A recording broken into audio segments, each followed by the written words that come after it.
Hi, and welcome to another episode of Hot Takes with me, the Silver Fox, at the start of another week. Oh, we're back on the merry-go-round again, aren't we, folks? Well, we see that Humza Yousaf has now been leader for a year. And I think it's time we looked at his report card. And it isn't good. There's a whole series of Fs. A couple of D minuses. But other than that, Fs. He hasn't done well. Room for improvement.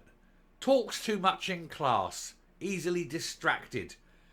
Although his craft work is coming on quite well and his plasticine skills are excellent. Generally, it's not been a good year, has it? He's had defections and defeats.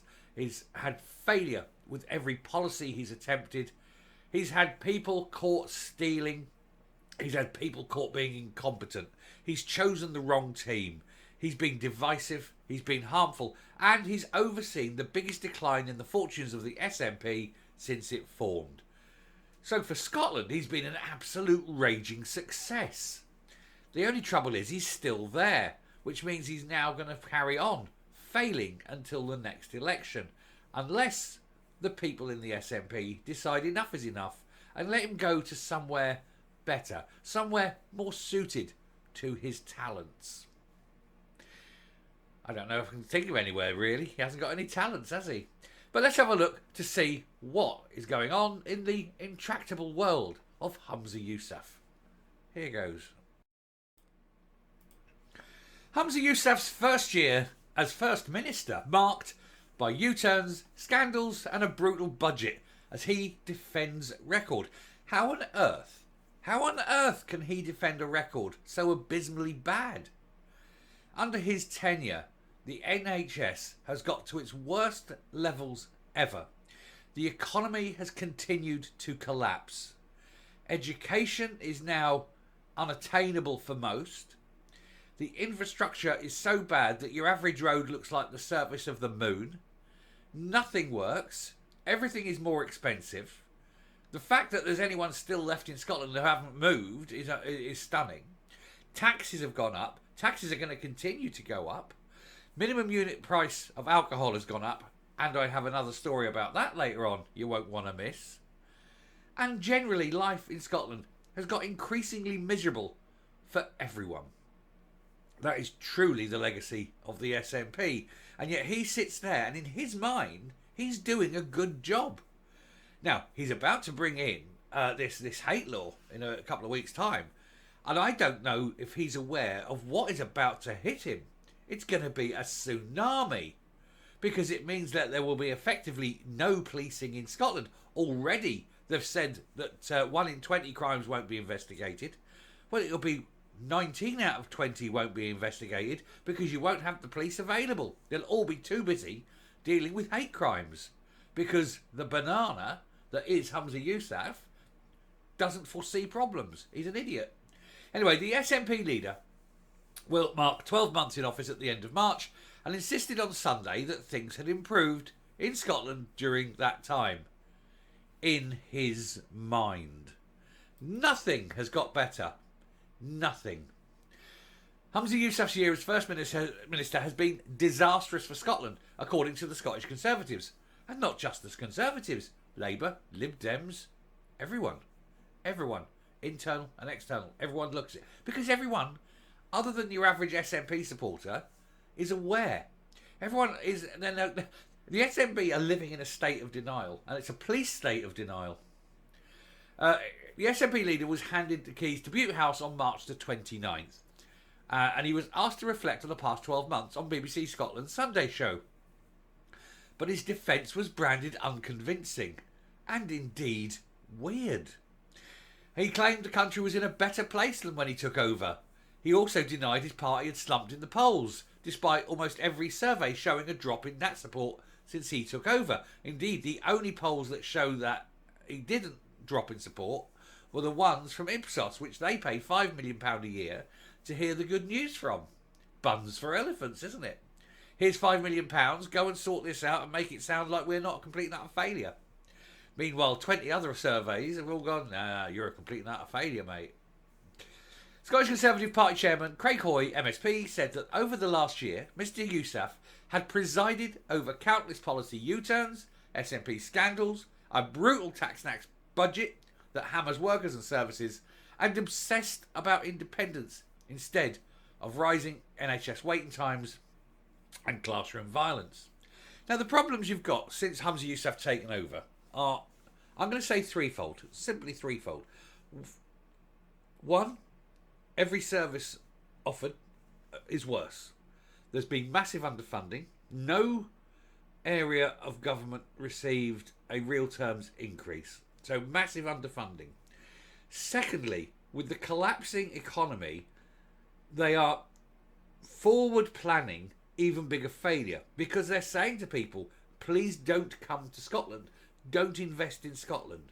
We are doing everything we can to destroy the economy of Scotland. We're sending this message out to stop you dealing with this. Because should you come to Scotland, we're going to tax you more than anywhere else in Britain. We're really against all our major export items. We've got a lot of gas and oil, but we're going to try and close them down. We do very well on alcohol, but we're trying our best to destroy that industry. And we do an awful lot with farming, and we're trying to to destroy farming. Also, by the way, we do have some fishing. We tried to get rid of that, but we failed. But, we'll probably try again at some point. It's like any area in Scotland that is a success, they hate the idea that it's a success and they're destroying it. And finally, of course, they are utterly defeating the problems, or utterly exacerbating, the problems of poverty and misery. And that leads in itself to an increase in misery, which means an increase in ill health, which means more poverty, and it becomes a self-fulfilling, whirling, swirling mess straight down the plug hole, and it's all done by the SNP. And here's the thing, on purpose, because they know in advance what their policies will do. They've been told what their policies will do. They can observe what policies they've already done are doing, and still they do them. And so it is deliberate. What they're doing to Scotland and the Scottish people is deliberate. And yet you still get these mad, loony, wild-eyed SNP supporters living in a state of denial. You can tell them, you can show them, you can give them the absolute proof. And they go, no, I don't believe it. Don't show me the pictures. Because they don't want to accept the fact that they're wrong. And so they'd rather destroy Scotland than admit they're wrong. And that's the problem with these lunatics. Anyway, going back to Craig Hoy, he said the First Minister remains in complete denial about the impact of his latest tax hikes on productivity and competitiveness.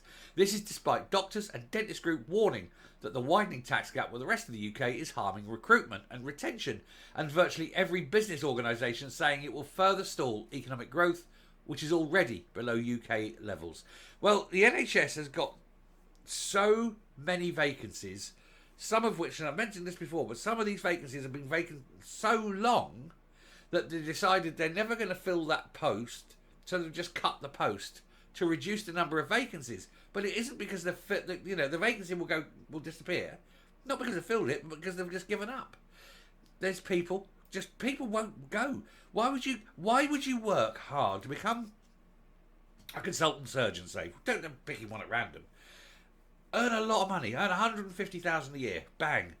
Why would you do it in Scotland, where you're going to be overworked, overstressed, and taxed to high heaven, when you can go into a nice little hospital in England, where because there's more staff, you're not stressed, you keep more of your money, pick your own hours, it's not a desperate state of affairs in ramshackle falling down hospitals, don't have to worry about supply issues, don't have to worry about a lack of nursing staff and things like that. And that's the difference. And these people are just staying away. They can't fill the roles. Which means the Scottish NHS is imploding. It's massively imploding. Midwifery in Scotland is now beyond crisis levels. And who's caused that? The SNP. They are the only ones to blame on this. This is not a Westminster issue. This is a Holyrood issue. And who runs Holyrood? And who has for the last 17 years? It's the SNP.